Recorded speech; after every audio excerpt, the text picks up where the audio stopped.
ही वाकया होता नजर आया, जिसमें गुप्ता ने डूंगरपुर की मतदाता सूची से अपना नाम कटवाकर सागवाड़ा के पुनर्वास कॉलोनी के वार्ड नंबर 4 में अपना नाम जुड़वाने के आवेदन की प्रक्रिया को आरंभ किया। बताया जाता है कि सागवाड़ा के पुनर्वास कॉलोनी के वार्ड नंबर 4 की मतदाता सूची में नाम जुड़वाने की प्रक्रिया अंतिम चरण में ही थी कि एन वक्त पर भाजपा के ही 3 पदाधिकारियों ने आपत्ति दर्ज करा दी, जिसकी सुनवाई को लेकर सागवाड़ा उपखंड अधिकारी राजीव द्विवेदी ने बुधवार को प्रातः 11 बजे गुप्ता को हाजिर होने के आदेश दिए थे। तय समय पर गुप्ता के हाजिर होने और अपना पक्ष रखने के बाद उपखंड अधिकारी ने शाम को आवेदन निरस्त कर दिया। इधर विश्वस्त सूत्रों से पता चला है कि आवेदन निरस्त होने की खबर के बाद गुप्ता राज्य निर्वाचन आयोग के समक्ष अपनी बात को रखेंगे। इसके पश्चात ही अपनी आगामी नगर निकाय के चुनावों को लेकर रणनीति साफ करेंगे।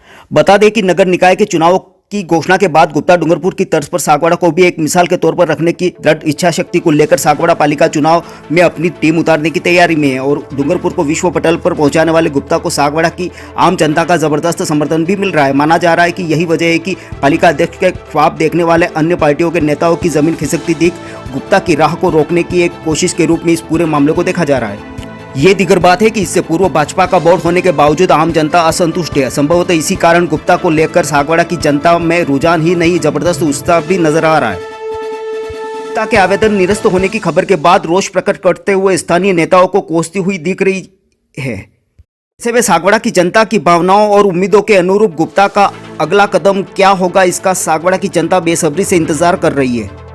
ब्यूरो रिपोर्ट, अनिल अंचल, अहम खबर। कि अभी बहुत जल्दी नगर परिषद के चुनाव आने वाले हैं, हो रहे हैं और उसमें मैं अपनी भागीदारी निभाना चाहता हूँ। सर, आपके नाम को लेकर इतनी क्यों माथापच्ची? मुझे भी समझ में नहीं आ रहा है कि इतनी माथापच्ची क्यों हो रही, जबकि मैं तो एक साधारण व्यक्ति हूँ और मेरे को और मेरे काम को पूरा देश देख रहा है, पूरी दुनिया देख रही है और मैं जहाँ भी देश के किसी भी कोने में जाता हूँ तो देशवासी मुझे देखकर खुश होते हैं और इवन यहाँ तक कहते हैं कि आप हमें स्वच्छता के बारे में, सुंदरता के बारे में, हरियाली के बारे में, पर्यटन के बारे में कुछ संदेश दे के जाए।